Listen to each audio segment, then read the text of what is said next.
Mummy रुपया दे दे, मेरी fees जानी है। मैं कहाँ से दे दूं, अपने उस बाप को रो ले, समझ गया? बापू कहाँ मर गए? ये ऐसे कैसे चोरों की तरह झांकते फिरोगे हमें? अरे रोटी पकाई ना पकाई, लौंडे सी बात करती रहेगी। इसे तो बस खाने की आ गए, तुझे पता घर में राशन है? अरे राशन क्यों ना घर में, इतना सामान रख रखा मैंने घर में, और मेरी जान को लगी रे। जाके देखो कितना राशन भर रखा है, तुझे भरने की लगी रहे 24 घंटे। अरे पैसे ना तो पैसे ले ले, अल्लाह पैसे दे। क्या पैसे की भूखी है।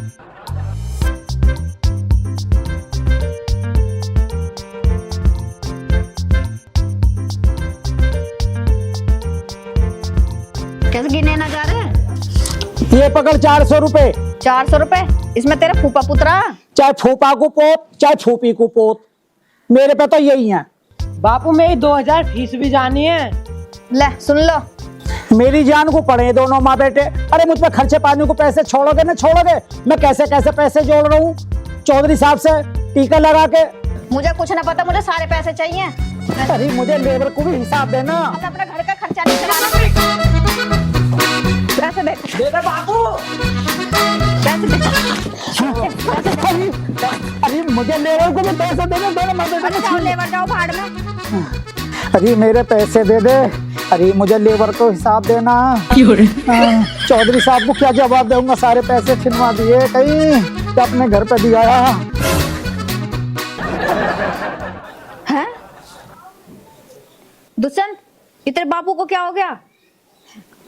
मम्मी ये तो दडबड हो दी, पैसा दे दे तभी होश आ जा। मुनीम जी, लगता है दुष्यंत तेरे पापा को ना मिर्गी का दौरा पड़ा है। ले एक काम कर, तू सारे पैसे तू इधर ले, पर खड़ा तो हो जा। आगे पैसे मेरे तिलक लगा के। अरे मुनीम, तुझे हो क्या गया था? जब मेरी हराम की कमाई चली जा ना तो मुझे दौरे से पड़ जा। तो मेहनत करे करना तू। अरे मेहनत की कमाई में 2-4 रुपए मिले, हराम की मतलब गड्डी की गड्डी आवे, और जब मेरे पास से चली जा ना तो मुझे। क्या नाटक चल रहा है? तेरा नाटक खत्म होगा हो तो चल के बट्टे पे देख ले। अभी के पैसे निकाल के तो गले के मजे ले रहा है यहाँ। ना ना चौधरी साहब, मैं पैसे घर पर ना दे रहा, मैं तो लेबर के लिए हिसाब जोड़ रहा टीका लगा के। हाँ हाँ, ये ना लेबर के लिए पैसे गिन रहे थे। ये हमें घर में कहाँ दे रहे हैं, हमारे घर में राशन पानी कुछ भी नहीं है, और मेरे बच्चे की ना फीस भी जमा नहीं है। मुनीम, क्या सुन रहा हूँ मैं? ये तेरी बहू परेशान है, राशन नहीं है घर में, इनको ये पैसे दे सारे, राशन भरवा घर में, और तू मेरे साथ चल बट्टे पे।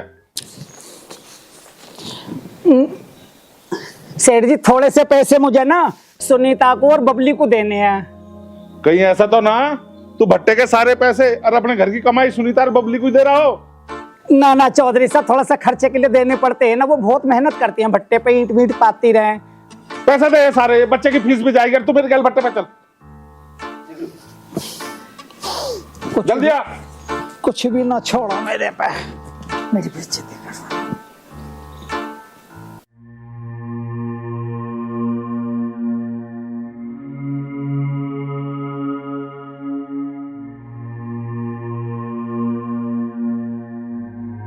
मुनीम, घर बच्चे को भी पैसे देकर और यहाँ लेबर का भी हिसाब करे कर। ठीक है जी। आई समझ में। और चौधरी साहब 50,000 ईंट और पथवानी है, और लेबर का भी जुगाड़ करना हमें। जितनी लेबर लगे लगा लो, और 50,000 ईंट छपवा लो। आई समझ में नहीं? ठीक है जी। मुनीम जी, मुझे तुम पे हिसाब में शक हो रहा, मुझे हिसाब चेक करवाओ। अजी चौधरी साहब मुझ पे शक मत करो, मैं पूरा हिसाब बतला दूंगा तिलक लगा के। 1 लाख रुपए तो आए छोटिया का जो सलीम है पिलखे वाले की ईंट, और 10,000 रुपए आए जाकिर मलिक के, 5,000 रुपए आए क्या नाम है सलीम के, और 6,000 रुपए आए वैरायटी वाले के, और 10 लाख रुपए तो तुम्हें वही देके गया पिलखे वाले जो कल्लू प्रधान है। हाँ, प्रधान के 10 लाख रुपए आए, तो वो एंट्री नहीं करी तुमने इसमें? एंट्री सारी कर रखी है, ये भी पर्ची सारे हिसाब की, हिसाब जोड़ लो आप।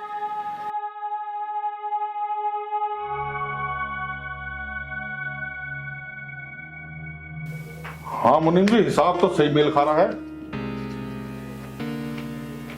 अब मुझे अजय बता रहा है तुम गड़बड़ कर रहे हो हिसाब में। अजी चौधरी साहब, अजय बाबू गलत कह रहे हैं। मैंने आपका नमक खाया तिलक लगा के। नमस्कार चौधरी साहब। नमस्कार जी, नमस्कार। और सब बढ़िया जी? हाँ जी बढ़िया, बैठो भाई साहब। और सुनाओ भाई साहब, कैसा आना हुआ? बहुत बढ़िया जी। भैया वो ईंटों के पैसे जमा, हमारे 5 लाख रुपए, और आज तक हमारी ईंट नहीं पहुंची। मुनीम जी, जब इनके पैसे जमा तो इनकी ईंट क्यों नहीं पहुंची अभी तक? अजी चौधरी साहब, जिस दिन से इन्होंने 5 लाख रुपए जमा करे हैं ना, उस दिन से ट्रैक्टर खराब है। ये रहा ट्रैक्टर का बिल मेरे पे। इतने पैसे जाएंगे मिस्त्री का, ट्रैक्टर आ जाएगा, मैंने कहीं डलवा दूंगा। चौधरी साहब, मुनीम जी ये झूठ बोल रहे हैं। ट्रैक्टर खड़े हैं तुम्हारे 2-2, 3-3, और हमारी ईंट भेज नहीं रही है। भैया अगर ईंट ना भेजनी है तुम्हें तो हमारे पैसे वापसी कर दो भैया, हम किसी और भट्टे चले उले में। इससे क्या फायदा कि हम लोग जो है चक्कर ही काटते रहेंगे तुम्हारे यहाँ पैसे जमा करने के बाद भी। ये अनुज कुमार नूनीवाल के खाते में हमने जमा करे नाम से। मुनीम जी, पहले भाई साहब की ईंट पूछवाओ। भाई साहब टेंशन न लो, आपकी ईंट पहुंच जाएंगी। जब तक मैं आता नहीं ऑफिस में पता नहीं क्या क्या हो जाता। मेरे ना आने से सब गड़बड़ करते हो तुम। अजी चौधरी साहब चिंता मत करो, तिलक लगा के आओ भाई साहब, तुम्हारी ईंट भरवाता हूँ। बराबर भैया, भेजो जल्दी से। चलो आओ जी।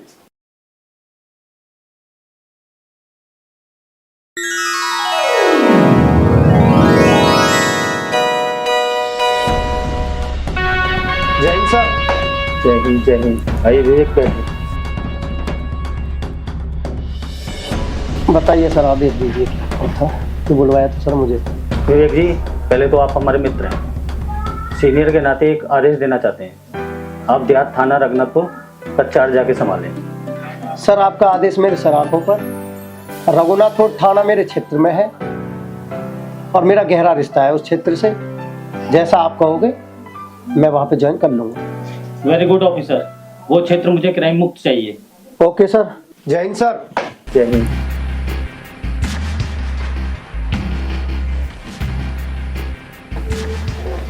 पिताजी नमस्ते। नमस्ते बेटा, नमस्ते। बैठ बेटा। पिताजी आपके आशीर्वाद में मुझे काम कर दिया, बहुत अच्छा। मैं दरोगा बन गया। बेटा मुझे पता है, तुम्हारा जो मित्र था ना आंसू, उसने मुझे बता दी कि तुम्हारा बेटा थानेदार बन गया, और वो भी तो तुम्हारा सीनियर इंस्पेक्टर बना है। चिंता मत कर बेटा, मैं पूरे गांव में लड्डू बंटवाऊंगा। तूने मेरी आत्मा हरी कर दी। हे भगवान, तू सबकी सुनता है, आज मेरी भी सुननी, क्योंकि मेरा बेटा थानेदार है। लोगों ने हमें बड़ा सताया बेटा। पिताजी आप चिंता मत करो, सब सही होगा। भगवान सब सही करेगा हमारे साथ। ठीक कह रहा बेटा, भगवान अब सही से, अब सही दिन आ गए। इसी दिन का हमें इंतजार था। अब चौधरी के लड़के को उसकी औकात दिखा देना। उसके जितने भी काले धंधे हैं उसे बंद करा दे। वो जुआ खिलवाता, शराब बिकवाता, उसका साथ में सही न्याय थी। ठीक है पिताजी, अब ऐसे ही होगा जैसा आप चाहोगे। ठीक है बेटा, तू खाना खा ले। मैंने आज तेरे लिए खीर बनाई है। खीर चलो पिताजी। है, तुझे खीर पसंद थी ना?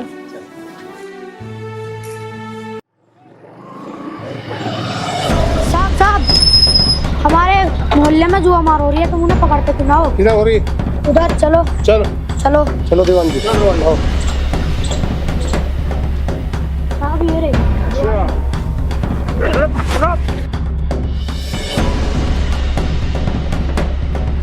साहब सीप खेल लेते। हाँ भाई, तुम जुआ खेलते हो? साहब सीप खेल लेते जी। बताओ, तुम्हें समझ नहीं आती? पढ़ा में जुआ खेलते हो?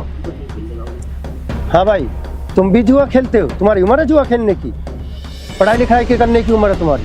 सर इन्हें थाने ले चले, तुम्हारी पढ़ने लिखने की उम्र है और फिर जुआ खेलते हो?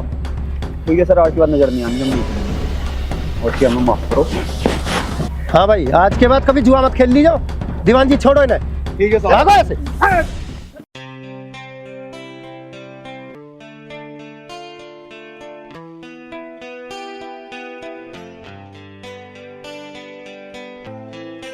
अरे तू मुझे सिखाएगा संस्कार, और मेरे माँ बाप तक तू जा रहा है? तू कौन है? मेरे घर में क्या कर रहा है तू?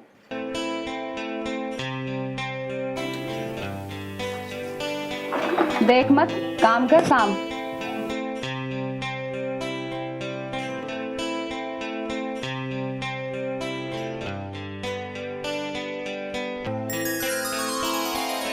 अरे जल्दी जल्दी हाथ चला, अभी और भी बहुत काम करने हैं। मैडम काट तो रहा हूँ मैं। हाँ तो जल्दी कर, अभी वो सरसों भी काटनी है वहाँ पे जाकर। मैडम प्लीज, मुझे पढ़ाई भी करनी है, पढ़ाई भी करने दो मुझे प्लीज। अच्छा, तू पढ़ेगा तो हम जैसे अमीर लोग क्या करेंगे? तुम जैसे गरीब लोग ना काम करने के लिए होते हो, पढ़ने के लिए नहीं होते, समझा तू? मैडम प्लीज मुझ पे रहम खाओ, मुझे पुलिस में लग जाने दो, मैं अब तुम्हारा सारा कर्जा पटा दूंगा। तू और पुलिस वाला बनेगा? शक्ल देखी है अपनी तूने? जा पहले आईने में जाके ना अपनी ये सूरत देख कर आ। तेरे जैसे अगर पुलिस बनने लग गए ना तो बस हो गया इस देश का भला। काम कर, काम, हाथ चला चल। अब तूने ना बहुत काम कर लिया, तू अब एक काम कर, मेरे पास यहाँ कर बैठ, चल। आता हूँ मैडम। मैं भी तो देखूं तू कहाँ से पुलिस वाला लगता है, या तू पुलिस बनने के जो सपने देख रहा है। हाँ मैडम बोलो। अरे इतना दूर क्यों बैठा है तू? मुझसे क्यों डर रहा है? मेरे पास आ, यहाँ बैठ। नहीं मैडम मुझे डर लगता है आपसे। मैं कोई भूत हूँ क्या जो तुझे खा जाऊंगी? यहाँ बैठा कर। अरे हाँ ना, इधर आ। तो तुझे मैडम पुलिस में भर्ती होना है? हाँ हाँ जी। थानेदार बनना है तुझे? देखूं तो सही, तुझ में ऐसा है भी कुछ के नहीं? क्या बात है, डोले शोले तो तेरे बहुत बढ़िया है। वैसे ना तू बन सकता है पुलिस वाला, क्वालिटी तो है तेरे अंदर। पर देख, अब तूने हमसे कर्जा लिया है तो काम तो तुझे करना ही पड़ेगा। अब काम के साथ साथ अगर तू पुलिस वाला बनना चाहता है तो पढ़ ले, रात में पढ़ा कर ना, दिन में काम करा कर। चल अब बातें बहुत हो गई, जा लग जा अपने काम पे। ठीक है मैडम।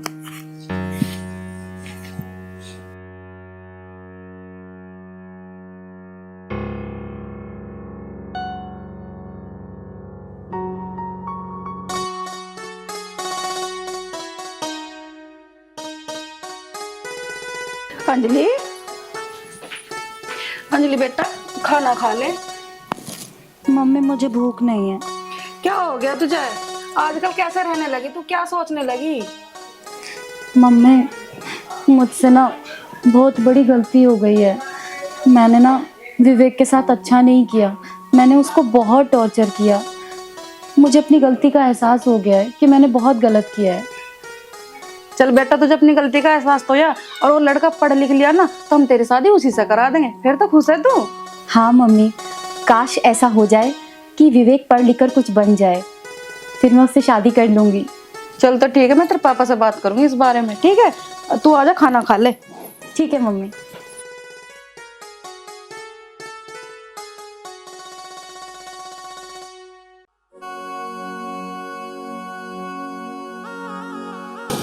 मैं ये कह रही हूँ जी, अंजलि बहुत पछतावा कर रही विवेक के लिए, ना तो रोटी खा रही है और ना पानी पी रही है। अब पछतावा कर रही है? तेरी बेटी ने और विवेक के साथ और उसके पिताजी के साथ अंत ही कर दी थी।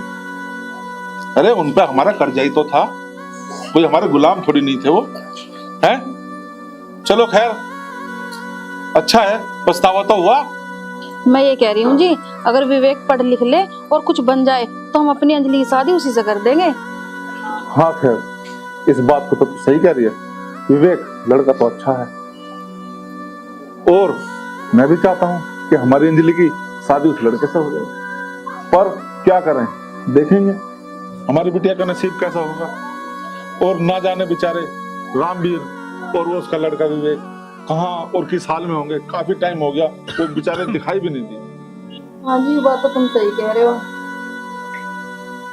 पापा जी खाना खा लिया आपने? लेकर आऊं आपके लिए खाना? खाना बेटा अभी तो मैं खाना नहीं खा रहा, पर बेटा तुमने अपनी गलती का पछतावा माना, मैं इस बात से बहुत खुश हूँ। गलती पे माफी मांगनी चाहिए। आप सही कह रहे हैं पापा जी, मैं ही गलत थी। काका और उनका बेटा विवेक वो दोनों ठीक थे। मुझे अपनी गलती का एहसास हो गया है पापा जी। चलो कोई बात नहीं, अब जो भी करवाएगा ऊपर वाला, जैसे भी करवाएगा देखते हैं।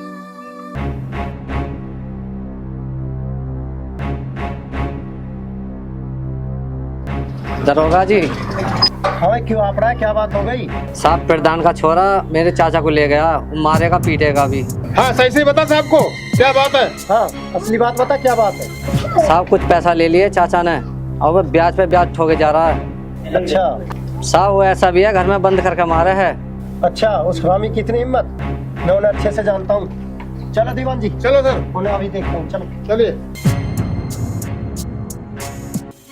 क्या रामलाल, सोचा था कि पैसे नहीं देने होंगे? यहाँ पैसे देगा जब यहाँ से जाएगा, समझा? हम किसी पे पैसे नहीं छोड़ते हैं। चौधरी साहब कमा के दूंगा, अभी बच्चों की शादी करी है, अभी फसल भी नहीं उठी है, एक एक पैसा तुम्हारा दूंगा। हर बार का ड्रामा तेरा यही है कि कमा के दूंगा? अगर तेरे देने के दिल में होती ना अब तक दे चुका होता। मुनीम जी हिसाब जोड़ो, ब्याज लगाओ, उसका कितना बनता है। ठीक है चौधरी साहब, रामलाल पे 5 साल के हो गए 2 लाख के 3,75,000 रुपए तिलक लगा के। अच्छा हाँ रामलाल, सुन लिया मुनीम जी ने क्या कहा? तो पैसे दे और यहाँ से जा, नहीं तो हमारे यहाँ काम करना होगा। चौधरी साहब इतना ब्याज नहीं होता, तुम्हारे मुनीम जी ने गलत हिसाब किताब जोड़ा, रहम खाओ थोड़ा सा। चौधरी किसी पर रहम नहीं करते, समझे? चौधरी को सिर्फ पैसा चाहिए होता है। जा पैसों का इंतजाम कर। राम राम राम चौधरी साहब, कहाँ भेज रहे इसे टीका लगा के? अगर भग गया तो फिर ये हाथ नहीं आने वाला। मुनीम जी सही कह रहे, इनको जाने मत दो। तो ठीक कहता है, इन्हें काम पे लगाओ अभी। चल रामलाल काम कर। चौधरी साहब ये हुई ना बात, जो हमारे पास एक बार आ जाता है ना फिर हमारे पास से दोबारा नहीं जाता, टीका लगा के। जय रामलाल। चौधरी साहब मुझे जाने दो, कुछ काम धंधा करना है मेरे को खेतों में। जाने नहीं देते हम किसी को, यहाँ काम करना पड़ेगा। क्यों डरते हो मुनीम जी? हाँ रामलाल भाई, क्या बात है भाई रामलाल, क्यों पकड़ रखा भाई? हाँ भाई चौधरी, क्यों पकड़ रखा है इसको? नकली वर्दी पहन के कहां से ले आई वर्दी नकली? चौधरी ये हमारा थाना इंचार्ज है। अच्छा मैंने तो कुछ नहीं कहा इन्हें। हाँ रामलाल क्या हुआ भाई? सर मैंने इनसे थोड़ा सा कुछ कर्जा ले लिया है और उस पे इनके मुनीम जी ज्यादा से ज्यादा ब्याज लगा रहे हैं, कितना दे दिया उससे भी ज्यादा बता रहे हैं। हाँ भाई चौधरी क्यों पकड़ रखा है इसको? मैंने तो नहीं पकड़ रखा साहब, पूछ लो सलीम से, मैंने तो इसे कुछ नहीं कहा। सर ये चौधरी यहाँ गरीबों बहुत सताता है, इन्हें भट्टे वालों को मजदूरी भी नहीं देता है और जुआ खिलाता है और ये शराब बिकवाता है और बहुत अत्याचार करता है सर ये। अच्छा दीवान जी, मुझसे ज्यादा कौन जान सकता है ना जी? ये सबसे ज्यादा महा बेईमान आदमी लोग हैं जी। मुझसे, मैं इन्हें आज से नहीं जानता जी। मेरे पिताजी ने यहाँ पे नौकरी की है इनके यहाँ जी सर। मैं तब से जानता हूँ इन लोगों को। जी सर। दीवान जो ये मुंशी बैठा है ना, ये महाबदमाश है, पहले इसको अरेस्ट करो, इसको लेके चलो। अरे दरोगा जी क्या बात हुई, हमें भी तो बताओ। अरे चौधरी साहब आपको नहीं पता आपका लड़का क्या करता है? अरे बेटा विवेक, तुम सच में ही थानेदार बन गए? जी सर। जी बाबूजी। मेरे को बहुत खुश हुई। राजवाला देख, मैं कहता था ना विवेक एक अच्छा लड़का है, कुछ ना कुछ करके दिखाएगा। अंजलि देखा ना, एक ये हमारा नालायक बेटा जो आज हमारी गर्दन नीचे झुकवाने के लिए तैयार हो रहा है। बेटा विवेक, तुम्हें देख के इस तरह से बहुत खुशी हो रही है मुझे। और तुम कहाँ चले गए थे 4 साल से? पता अंजलि तुम्हें कितना याद करती थी। हाँ विवेक, मैं तुम्हें बहुत याद करती थी, लेकिन तुम कहाँ चले गए थे बिना बताए? तुम्हें पता है मैंने तुम्हारा कितना वेट किया। उस दिन ना भैया से गलती हो गई थी, उन्होंने तुम पर हाथ उठाया, लेकिन तुम्हें ऐसे बिना बताए जाना तो नहीं चाहिए था ना। लेकिन ना आज तुम्हें ऐसे देखकर ना, आज मुझे बहुत खुशी हो रही है ये देखकर कि तुम थानेदार बन गए। और मुझे ना उस दिन के लिए माफ़ कर दो, मैंने तुम्हारे साथ जो भी सलूक किया बहुत बुरा किया। विवेक, क्या तुम मुझे भी ये वर्दी पहनाओगे? मेरा भी सपना है कि मैं भी तुम्हारी तरह ये वर्दी पहनूं। तुम मुझे कोचिंग दोगे? बोलो विवेक। अंजलि तुम वर्दी पहनने लायक हो? कभी भी नहीं। तुम दोनों बहन भाइयों ने बहुत जुर्म उठाए हैं। मेरे पिताजी इन पे कर्जा था ना 2 लाख का तुम्हारा, कितना टॉर्चर किया था हम दोनों बाप बेटों को। तुम दोनों तो जेल लायक हो, तुम्हें मैं कभी माफ नहीं करूंगा, कभी भी नहीं। और सुन अंजलि, तुम्हारे घर में बस एक इंसान है जो शर्मदार है, इज्जतदार है, बस मैं उसकी शर्म कर रहा हूँ। यानी तुम दोनों बहन भाई, तुम दोनों को तो जेल में डालने लायक हो। दीवान जी खड़े क्यों? अरेस्ट करो मुंशी को और अजय को। अरे बेटा ये क्या कह रहे हो तुम, ये क्या कर रहे हो बेटा?